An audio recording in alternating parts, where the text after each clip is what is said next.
1517년 마틴 루터가 비텐베르그 성문에 95개조의 방방문을 붙이면서 시작된 종교개혁을 우리는 기억하실 것입니다. 종교개혁의 취지는 본질로 돌아가자, 즉 말씀으로 돌아가자는 귀한 울림의 외침이었습니다. 그 당시 로마 가톨릭 교회의 타락은 극에 달하였고, 그 상황에서 교회의 현실은 말씀과는 너무나 동떨어져 있었습니다. 그래서 말씀을 연구하는 개혁가들은 그 말씀을 붙들고 투쟁할 수밖에 없었던 것이죠. 결국 말씀으로 저항하는 투쟁은 종교개혁의 불길로 나타나게 되었던 것입니다. 그 이후에 흐르는 세월과 역사 속에서 하나님의 말씀을 실천하려는 많은 분들이 역사 속에서 등장하고 퇴장을 하였습니다. 그 중에 대표적인 개혁가 중에 한 분이 바로 보네퍼라는 목사님이십니다. 그분은 1906년 독일에서 태어났고 아버지는 정신과 의사였고 할아버지는 목사였습니다. 좋은 집안에서 태어나고 자란 그는 신학을 공부하기로 결정을 하게 되었고 베를린 대학 신학부에 입학을 하게 됩니다. 그는 신학에 정말 천재적인 재능을 발휘했습니다. 21살 때에는 성도의 교제라는 논문을 써서 박사학위를 받았고 23살 때에는 행위와 존재라는 논문을 써서 교수의 자격을 취득하였습니다. 그의 모든 업적과 삶과 글을 보면 아주 신학적인 탁월함을 볼 수가 있습니다. 그가 27살 되었을 때에 1933년 히틀러가 나치를 통하여서 독일을 장악하였습니다. 그 당시 독일은 1차 세계대전의 이 패전국으로 전쟁 배상금 문제로 골머리를 앓고 있었습니다. 하지만 히틀러가 부상하면서 독일인의 마음을 사로잡습니다. 정치적으로 장악만 한 것이 아니라 그가 스스로를 그리스도로 하고 자처하며 모든 독일인의 그 우상처럼 그렇게 독일인들이 그를 받들어 내었습니다. 이것이 문제였다라는 것이죠. 그리고 나서 그는 1939년에 제2차 세계대전을 일으키게 됩니다. 그 당시에 보네퍼 목사님은 미국 유니온 신학교에 이제 학생들을 가르치고 있었습니다. 그때 본국에서 독일에서 전쟁이 일어난 것입니다. 많은 교도들은 말렸습니다. 돌아가지 말라고.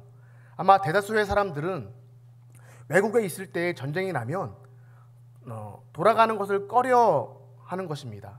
내가 가봐야 별 도움도 못 되고 돌아가도 별로 나에게 유익하지 않다 그 생각하는 것이 다반사였습니다. 하지만 보네퍼 목사님은 달랐습니다. 라인홀더 리버 교수에게 편지 한 장을 남기고 써놓고 그는 독일 본국으로 돌아갔습니다. 편지의 내용은 이렇습니다. 저는 독일의 기독교인들과 더불어 조국의 어려운 시기에 함께 살지 않으면 안 됩니다. 동포와 함께 시대의 시련을 나누지 않는다면 전쟁이 끝난 후에 독일에서 기독교인의 삶의 재건에 참여할 권리가 없습니다. 그는 이 글 하나를 남기고 본국으로 돌아옵니다. 자신과 뜻을 같이 하는 목회자들과 신학자들과 함께 고백 교회 운동을 주도하였습니다. 히틀러의 반기를 든 그 교회 목회자들의 모임이었습니다. 1943년에 히틀러 암살에 가담했다라는 그 제목으로 그는 체포를 당하게 됩니다. 그 후 감옥에 2년여 정도를 있으면서 주옥 같은 글들을 많이 남깁니다. 옥중서신, 그 외에 나를 따르라, 수많은 책과 글을 통하여서 많은 사람들에게 깊은 감동을 안겨주었습니다. 1945년 4월에 그는 결국 교수대에서 교수형, 처형을 당하게 됩니다. 순교의 자리에 서게 되었습니다. 그가 순교당하는 그 현장을 직접 목격한 의사가 있었는데 그 수용소에서 50여 년 동안 근무한 의사의 고백이 있었습니다. 그 의사는 다음과 같이 고백합니다. 나는 보네퍼 목사가 제수복을 벗기 전 바닥에 무릎을 꿇고 자신의 하나님께 진심으로 기도하는 모습을 보았다. 나는 이 신비한 힘을 지닌 사람이 기도하는 방식을 보고 깊은 감명을 받았다. 그는 현장에서 다시 짤막한 기도를 드린 다음 용감하고 침착하게 계단을 밟고 교수대로 올라갔다. 그는 몇 초 뒤에 죽었다. 나는 지난 50여 년 동안 의사로 일하면서 그토록 경건하게 죽음을 맞이한 사람을 본 적이 없다. 보네포 목사님이 유별나서 이런 죽음을 당해야 했을까요? 그는 원래 타고나기를 강골로 태어나서 이렇게 저항하다가 생명을 마감을 해야 했을까요? 결국 그렇지 않습니다. 그가 이렇게 저항하는 삶을 살고 하나님 붙들고 평생 동안 살아간 이유는 그는 말씀을 전하는 목회자였기 때문입니다. 또 하나님의 말씀을 연구하는 신학자였기 때문에 그렇습니다. 말씀을 전하고 글을 썼는데 어찌 내가 전한 말과 다르게 살 수 있겠는가? 내가 진리로 붙들고 있는 하나님의 말씀과 어찌 다른 인생을 살 수 있겠는가? 그는 자신의 말과 행위를 일치시키며 살았던 사람이었습니다. 종교 개혁가들도 그렇고 보네포 목사님도 역시 그러했습니다. 기독교 신앙은 말과 행위가 하나가 되고 일치되는 삶입니다. 바로 그것이 종교 개혁일 것이고 오늘 우리에게도 가장 필요한 신앙인의 덕목이라고 생각되는 것입니다. 오늘 이 시간 우리가 나누게 되는 이 말씀을 통해서 우리의 삶과 행위는 얼마나 동떨어져 있는지 말씀을 통해서 한번 확인해 보고 하나님께서 우리를 통하여서 우리의 말과 행위, 배운 것과 삶의 일치되기를 바라고 원하시는 그 하나님의 음성을 들을 수 있는 복된 시간이 되기를 소망합니다. 예수님께서 제자들과 함께 빌립보, 가이사랴 여러 마을을 다니셨을 때 있었던 일입니다. 빌립보 가이사랴는 아주 특별한 곳이었습니다. 갈릴리 북쪽에 있었고 호수를 끼고 있었던 아름다운 도시였습니다. 그런데 그곳에는 우상이 들끓었습니다. 바알과 아세라 신전이 너무나 많았습니다. 그리고 로마 시대에는 판을 섬기는 이 판 신전도 그곳에 있었습니다. 그리고 이곳 이름이 빌립보 가이사랴, 그렇게 불렸던 이유는 헤롯 빌립이라는 사람이 그 당시 로마 황제였던 티베리우스를 위해서 진상한, 그러니까 갖다 바친 그런 도시였다라고 해서 빌립보 가이사랴라고 불리게 된 것입니다. 헤롯 빌립은 그 도시 곳곳에 황제의 동상을 세웁니다. 황제의 흉상도 세웁니다. 황제를 숭배하기 위한 신전을 도시 곳곳에 세우게 됩니다. 그래서 이쪽을 보아도 황제 동상이 있는 것이고 저쪽을 보아도 황제 흉상이 있고 그곳에 신전 투성이었습니다. 그 길을 걸어가시다가 지금 예수님께서 제자들에게 질문하십니다. 두 가지의 질문이었습니다. 사람들이 나를 누구라 하느냐? 너희는 나를 누구라 하느냐? 오늘 그 중에 굉장히 중요한 질문이 나는 있습니다. 나는 너희에게 누구냐? 라는 질문이었습니다. 제자들이 지금 양옆을 돌아보아도 앞뒤를 돌아보아도 우상밖에 없는 그런 상황 속에서 신전밖에 없는 그 현실 속에서 그 현장에서 예수님께서 제자들에게 물어보신 것입니다. 이렇게 우상이 가득한 도시에서 이 자리에서 나는 너희에게 누구냐라고 물어보셨던 것이죠. 이 예수님의 질문은 그 당시 제자들에게만 한 것이 아니었고 오늘 우리에게도 굉장히 중요한 질문인 것입니다. 오늘 이 시대에 하나님의 자리에 앉아 있는 것이 있다면 그것은 무엇일까요? 하나님이 있어야 할 그 자리에 무엇이 있는 거예요? 그것이 무엇이라는 것이죠. 예를 들어서 돈이 하나님 자리에 앉아 있습니다. 세상은 물질을 맹신하고 따라갑니다. 돈이면 다 된다라고 하면 자신의 영혼까지도 팔아 치울 그런 기세입니다. 돈을 벌기 위해서 사람들은 어떤 수고도 어떤 모욕도 마다하지 않습니다.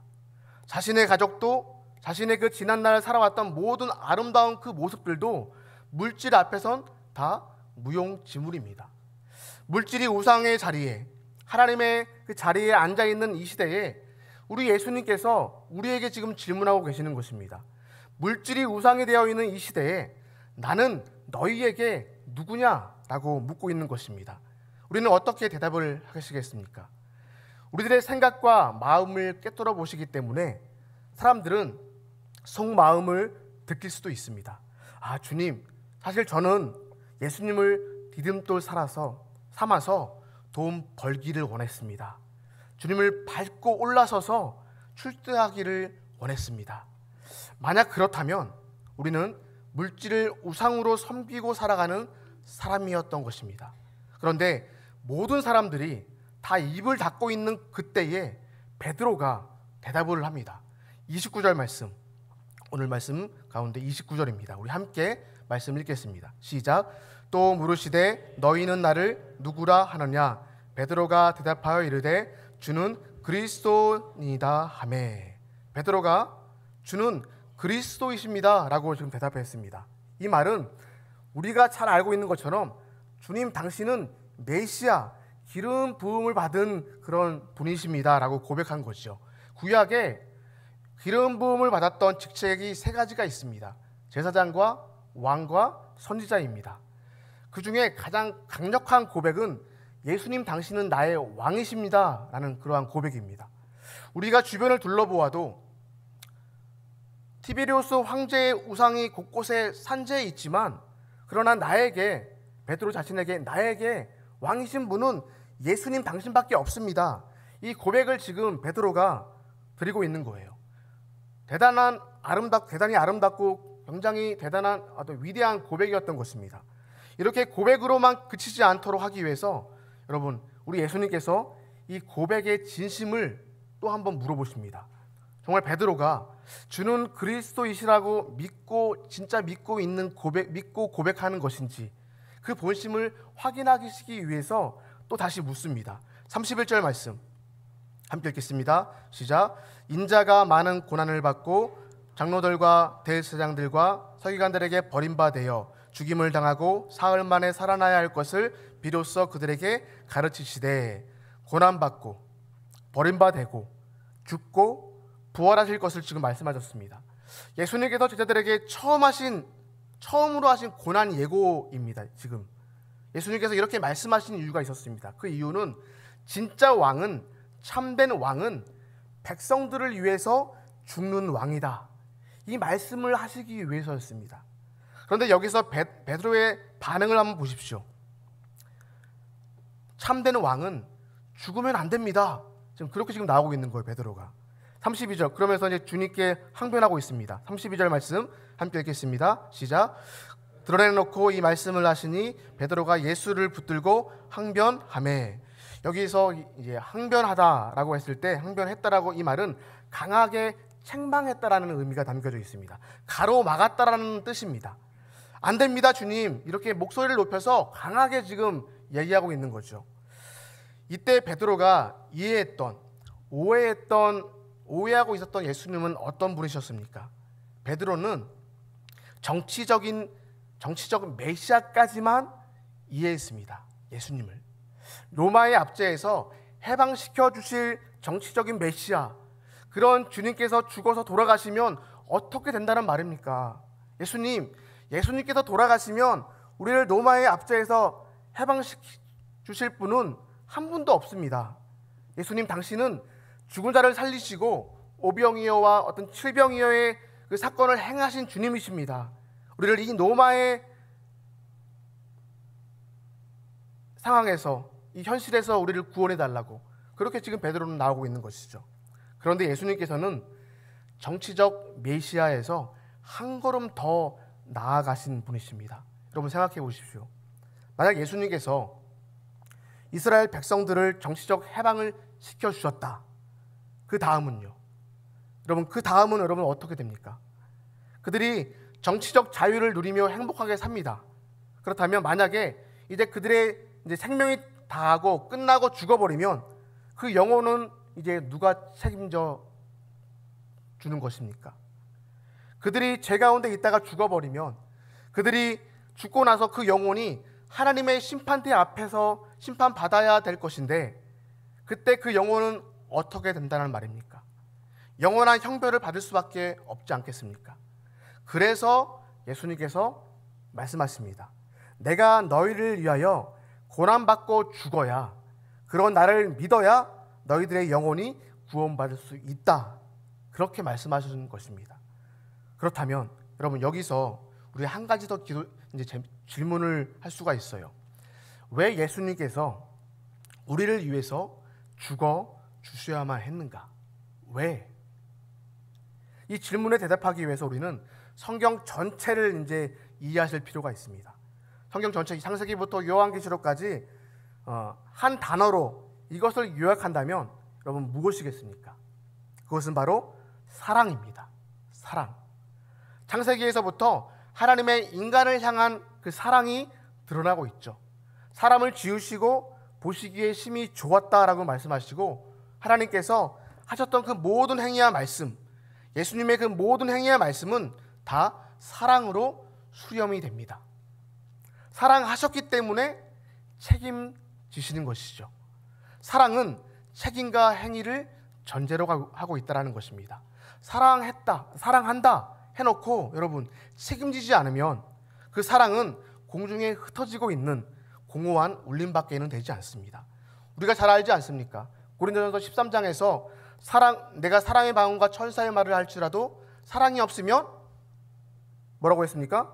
소리나는 구리와 울리는 꽹과리가 되고 아무런 필요가 없다라는 것이죠. 우리가 가정에서 여러분 자녀를 사랑하시죠? 안 사랑하세요? 자녀들 사랑하시죠? 네. 그들을 사랑하면 여러분 어떻게 하시죠? 부모가 가슴이 찢어지는 한이 있더라도 그 사랑에 대한 책임과 의무를 다하지 않습니까? 우리가 누군가를 사랑했다고 말하면, 사랑해라고 말하면 이 감미로운 언어로만 그치고 그 이상 아무것도 하지 않으면 그 사랑은 가짜죠. 그래서 지금 우리 예수님께서 이 십자가의 길을 막아서고 있는, 가로막고 있는 이 베드로에게 이렇게 책망하십니다. 33절 말씀 같이 읽겠습니다. 시작. 예수께서 돌이키사 제자들을 보시며 베드로를 꾸짖어 이르시되 사탄아 내 뒤로 물러가라. 내가 하나님의 일을 생각하지 아니하고 도리어 사람의 일을 생각하는도다 하시고, 하나님의 일과 지금 사람의 일, 여러분 이렇게 지금 구분짓고 있습니다. 그렇다면 하나님의 일은 무엇일까요? 하나님의 일은 사랑하신다라는 그 말에 책임을 지는 것입니다. 사랑하셨기 때문에 내가 이 말에 대한 책임을 지고 내가 십자가를 지고 고난받고 죽어야 하겠다. 이것이 바로 하나님의 일입니다. 구체적으로 예수님께서 이렇게 말씀하십니다. 나는 너를 위해서 이 땅에 와서 십자가를 지고 죽기까지 했으니 이제는 너희도 나를 믿고 따라온다고 하면 십자가를 지고 함께 그 길을 가야 하지 않겠느냐 라고 지금 주님께서 얘기하고 있는 거죠. 34절 말씀 같이 읽겠습니다. 시작. 무리와 제자들을 불러 이르시되 누구든지 나를 따라오려거든 자기를 부인하고 자기 십자가를 지고 나를 따를 것이니라. 사랑하는 사람은 그 사랑에 책임을 져야 한다는 것입니다. 그 책임을 지금 십자가라고 지금 표현하고 하신 것이죠. 성도 여러분, 우리가 그리스도인으로 사랑한다 말을 많이 하지 않습니까? 옆에 있는 분들 또 우리 형제 자매들에게 사랑합니다라는 말을 하는데 그 말에 대한 책임을 어떻게 지고 계십니까? 그 말의 무게가 내 어깨에 십자가로 끌고 가고 여러분 계십니까? 어깨에 매인 그 십자가로 지금 끌고 가고 있는 삶을 살아가고 있습니까? 온전히 나로 하여금 책임지도록 그 십자가를 끌고 가고 계십니까? 오늘 우리 자신에게 한번 직접 질문해 보아야 한다는 것이죠. 하나님이 세상을 이처럼 사랑하사 독생자를 주셨다. 전도지에 많이 이 말씀이 기록하고 있지 않습니까? 나누어 주지 않습니까? 그런데 과연 교회는 십자가를 지고 가고 있는가? 오늘 우리 자신에게 직접 질문해 보는 것입니다. 우리 교회가 이제 새생명 축제 준비 기간 속에 있습니다. 온 성도가 함께 한 방향으로 한 걸음으로 함께 전진해 가게 됩니다. 이 새생명 축제를 준비하면서 우리도 황금 같은 이 시간을 투자를 해야 합니다. 품은 영혼들을 위해서 품고 기도하고 기대하고 만나야 됩니다. 물론 시간을 내야 하기 때문에 어쩔 때는 물질을 써야 하기 때문에 내가 이렇게까지 해야 되나 생각할 수 있습니다. 시간과 물질을 할애해야 하기 때문에 결국 나에게 손해라고 생각할 수도 있습니다. 세상 사람들은 절대로 손해 보려고 하지 않습니다. 그런데 교회는 역설로 가야 하고 거꾸로 가야 되고 손해보는 공동체가 되어야 합니다. 올해는 조금 손해보았지만 그 다음에는 더 많이 손해보고 그 다음에는 완전히 나눠주어야 합니다. 이 연습을 끊임없이 해야 되는 곳이 바로 교회라는 곳입니다. 손해보는 연습을 하지 않으면 자꾸 나누어주면서 손해보는 것 같다라는 마음만 들면 우리는 십자가를 감히 질 수 없다라는 것입니다.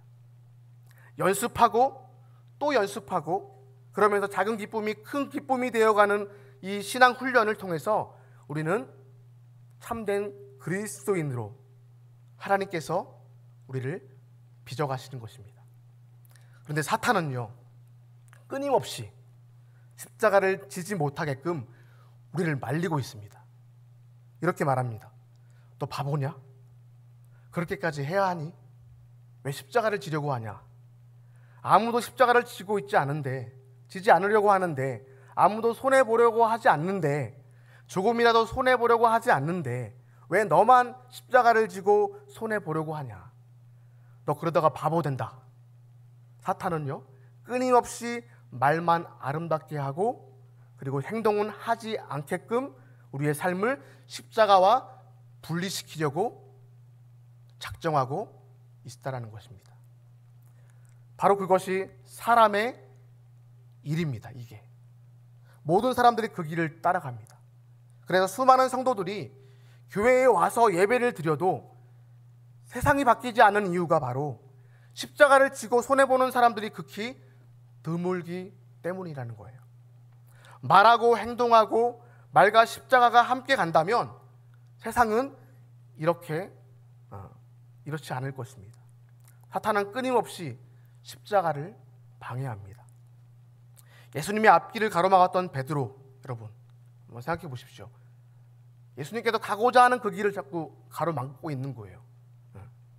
그때 예수님께서 단호한 어조로 말씀하셨죠. 그토록 예수님께서 사랑하셨던 그 수제자 베드로, 여러분 어떻게 말씀하십니까? 쌍욕을 했습니다. 쌍욕을. 사탄아 내 뒤로 물러가라. 내 앞에서 얼쩡거리지 말고 내 눈앞에서 사라져라. 그렇게 말씀하신 거예요. 왜죠? 십자가를 예수님에게서 지금 분리시키려고 했던 거죠. 부디 우리가 베드로와 같이 우리 주님 앞에서 살아갈 때에 사탄 취급받지 않기를 소망합니다. 사랑한다고 말했으면 책임을 지고 십자가의 삶을 지고 걸어가는 그 믿음의 성도들이 되시기를 소망합니다. 그래야 우리가 하나님 앞에 제대로 인정받는 그러한 그리스도의 종들이요 그리스도의 백성이 되는 것입니다. 보네포 목사님이 1945년 4월에 숨겨졌습니다. 그 전 해인 이 1944년 찬 겨울에 차디찬 감옥 안에서 감방에서 시를 한 편 지었습니다. 선한 능력으로 라는 시였습니다.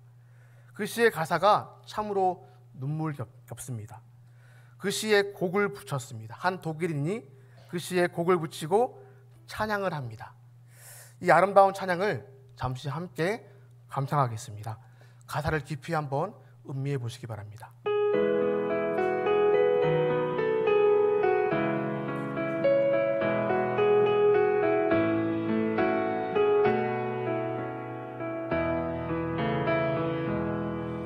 Von guten Mächten treu und still umgeben, behütet und getröstet wunderbar. So will ich diese Tage mit euch leben und mit euch gehen in ein neues Jahr. Von guten Mächten wunderbar geborgen, erwarten wir getrost, was kommen mag. Gott ist mit uns am Abend und am Morgen und und ganz gewiss an jedem neuen Tag. Noch will das Alte unsere Herzen quälen, noch drückt uns böser Tage schwere Last. Ach Herr, gib unseren aufgescheuchten Seelen das Heil, für das du uns bereitet hast. Von guten Mächten wunderbar geborgen, erwarten wir getrost, was kommen mag.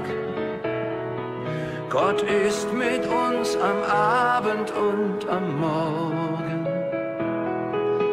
und ganz gewiss an jedem neuen Tag.